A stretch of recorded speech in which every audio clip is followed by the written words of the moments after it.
A brief history of independent living in the UK. This film has been produced by the People's History Museum's Nothing About Us Without Us project. It's part of a film series looking at what independence and independent living means for disabled people. Here is a colourful image of a banner with the title, Disabled People Fight Back. The words equality and nothing about us without us in large letters frame an embroidered scene showing a mix of disabled people protesting with placards and banners, including one saying, "Society makes people disabled," and "Powerlessness equals pain." Most people think of being independent as doing things for ourselves, no matter how easy or difficult it is. But no one is independent in this way. Let's ever think about it. Do we make our own electricity? Do we grow our own food? Most of us don't. Over the past 40 years or so, many disabled people have shared our experiences with each other and talked about what independence means. We came to the conclusion that it's being able to control our own lives and make our own choices. For example, making a meal by using an adapted piece of equipment or by telling someone else, such as a personal assistant, what to cook and how to cook it is being independent. The choice of what to eat and how it is cooked is the same as for someone else who doesn't use this assistance. Until the 1980s, many disabled people had little, if any, choice about where or how we lived. For disabled people who needed support but did not have the money to pay for it, the options were either to live in the family home, which more often than not wasn't accessible, being given support from family as and when they could spare time, or live in a hospital or residential institution. For many disabled people, there was no choice. They had to live in a residential institution. In the mid-1960s, a national campaign for the young chronically sick began to promote the need for an alternative to living in hospital or relying on the support of family.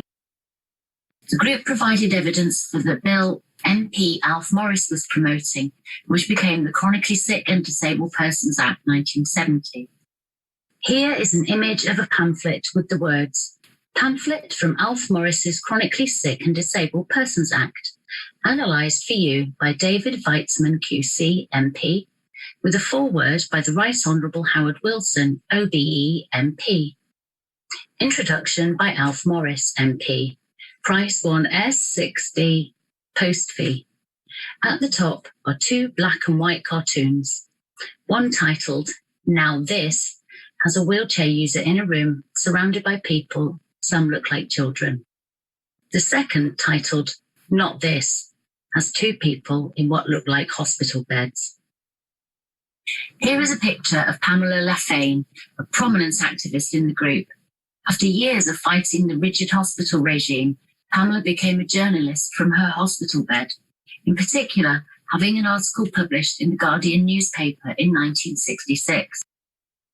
Here is a black and white posed photograph of disabled activist Pamela Lafane smiling at the camera with landscape paintings on a wooden fence behind her. At the same time, in the 1960s, a movement began promoting independent living at the University of California, Berkeley. This led to the first Centre for Independent Living being set up in 1972, which disabled people from the UK would later gain knowledge and encouragement from. In the 1970s, small groups of disabled people around the UK started looking at how they could leave residential institutions to live in their own home. In 1976, a group of disabled people in Derbyshire, including Maggie and Ken Davies, successfully negotiated with a housing association for a purpose-built property with 3 ground-floor flats for disabled people and 2 first-floor flats for non-disabled people. Here is a black and white photograph of Maggie and Ken Davies at home.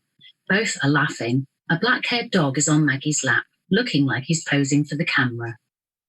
It was a unique arrangement with non-disabled tenants supporting the disabled tenants as part of the tenancy agreement, also receiving a small payment for this support from the disabled people's benefits. It became clear over time that the arrangement was not always satisfactory, but it was a breakthrough in establishing a means for disabled people to leave residential institutions. Here is a colour photograph of Grove Road from 1976. It is a large brick-built building with many windows, a small lawn and tarmac driveway in front. In 1979, another scheme called Project 81 began with a group of people living in the Lee Court, Leonard Cheshire residential home in Hampshire.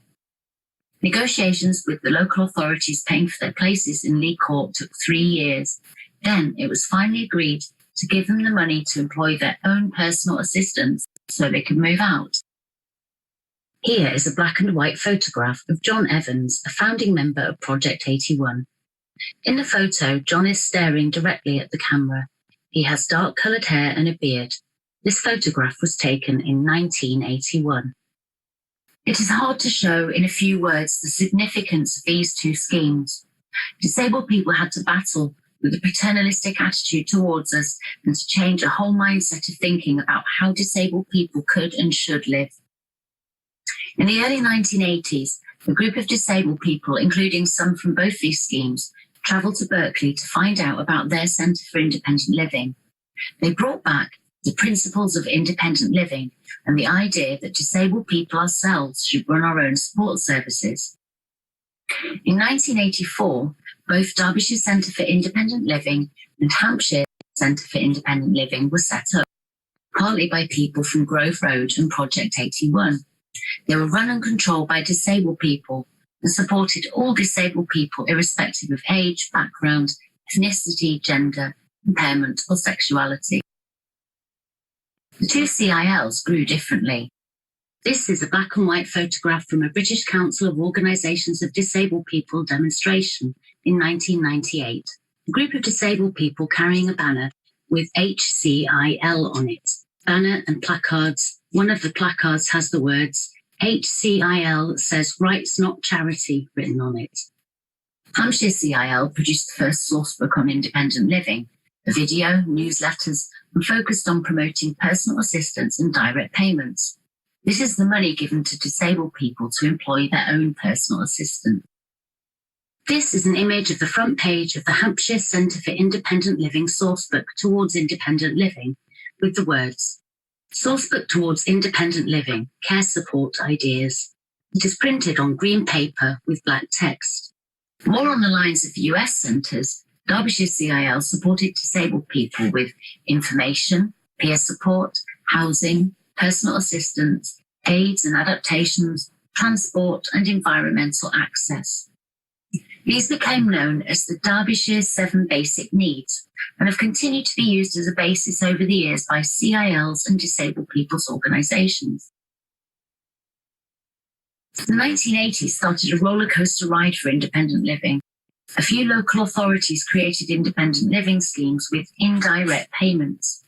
This worked by the local authority channeling the money through a third party, such as a housing association or a disabled people's organisation, which would then pass it on to the disabled person so they could employ personal assistants.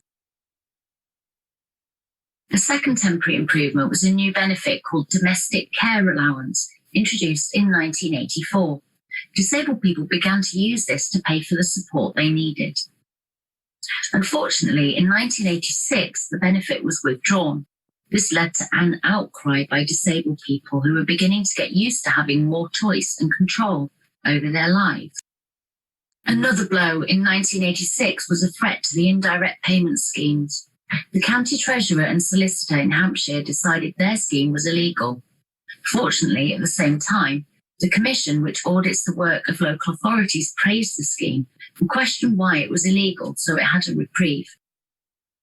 The next milestone on the road to independent living was in 1988, when after much campaigning and lobbying by disabled people, the Independent Living Fund was set up.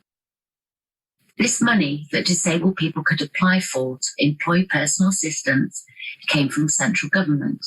It made a significant difference to disabled people with higher support needs.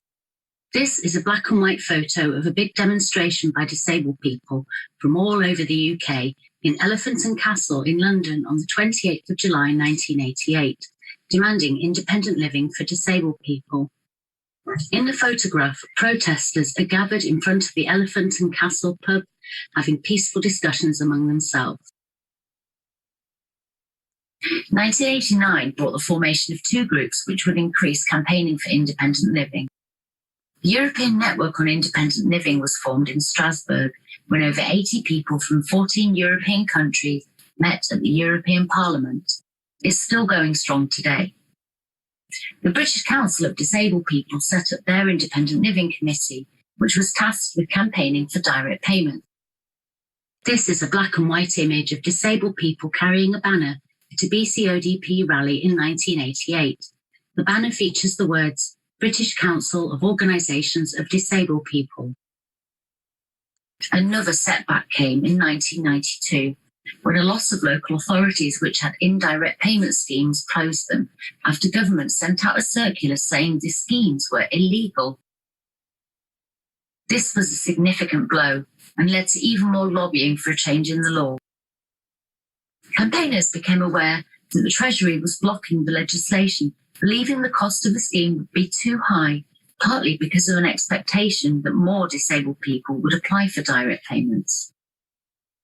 A new tactic was employed, commissioning the Policy Studies Institute to compare the experiences of disabled people employing their own personal assistants with those receiving local authorities' services such as home care. The research, published in 1994, came up with the answers campaigners were expecting. Disabled people employing their own personal assistants were more satisfied than those receiving local authority services. It also showed that direct payments cost 30 to 40% less than local authority services. After all the years of campaigning, the Direct Payments Act finally came into force in 1997, making it legal for local authorities to give disabled people money to employ their own personal assistants. With direct payments, later called individual budgets, the Independent Living Fund, a network of centres for independent living, and disabled people's organisations around the UK, it felt in the late 1990s and early 2000s that disabled people were finally reaching a point where the hard work and campaigning had succeeded. Although this story is focused on the campaign for disabled people to control their own support with personal assistance, it's important to note that disabled people had also been campaigning for accessible housing, transport, environment, and much more. But that is all too much to tell you about here. This is a black and white photograph of a protest by disabled people campaigning for accessible transport at the Buses for All conference in Albert Square, Manchester, on the 16th of June 1995. Disabled people are sitting or standing in front of buses in order to stop them moving.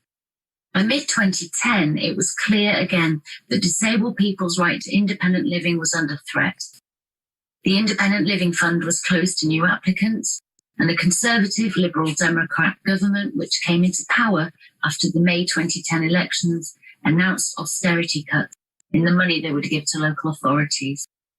This is an image of the No ILF, No Life logo, featuring a black and white illustration of a wheelchair user holding a placard. This led to renewed campaigning by disabled people in our organisations. In the North West, Greater Manchester Coalition of Disabled People was a leader in the campaign to reopen the Independent Living Fund, lobbying MPs, bringing in support from stars of TV show Coronation Street, campaigning on the streets of Manchester and outside Parliament. This image is from the Save the Independent Living Fund poster from the Save the Independent Living Fund campaign. There are coloured photographs of Coronation Street stars holding up placards in support of disabled people and their families. It bears the slogan, ILF because we're worth it. The other austerity cuts have continued year by year and are passed on as cuts to services, including fewer people having direct payments or individual budgets, reductions in daycare and home care services, and more. Combined with welfare reform, which began in 2008, cutting services for disabled people led to a resurgence of protests such as Direct Action and to the emergence of new disabled people's campaigning organisations. One of the new groups was Disabled People Against Cuts, which was formed following a protest in Birmingham in October 2010. It was a driving force in the campaign to save the Independent Living Fund and has continued to campaign against other cuts. Despite much campaigning, the Independent Living Fund was abolished in 2015, and cuts to individual budgets and other services since then have not been reversed. Here is a colour photograph of a Disabled People Against Cuts protest during the Conservative Party conference Manchester in 2015. Disabled activists are holding up banners and talking to a crowd of protesters while surrounded by police. One of the placards states, "UK government's treatment of disabled is human catastrophe," says United Nations. Disabled people continue to campaign and lobby for improvements, and especially during the current coronavirus pandemic, our organisations are doing all they can to highlight how the suspension of some legislation relating to support for disabled people and even more reductions in services are damaging disabled people's quality of life. This is a colour photograph of disabled activists holding up banners from Prorogue the Tory Party conference protest in Manchester on 30th of September 2019.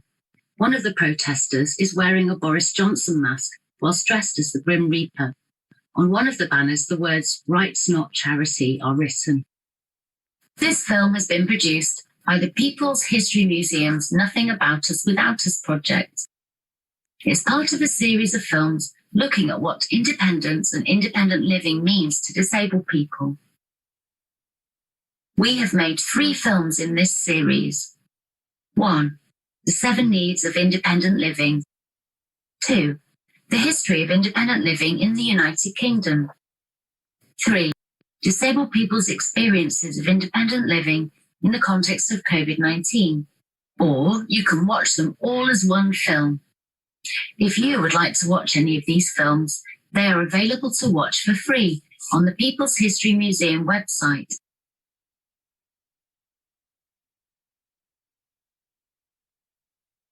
This film was created by the Nothing About Us Without Us project steering group. Images, People's History Museum, Disabled People's Archive, Greater Manchester Coalition of Disabled People. Illustrations, Brian Hilton. BSL Interpretation, V Limited.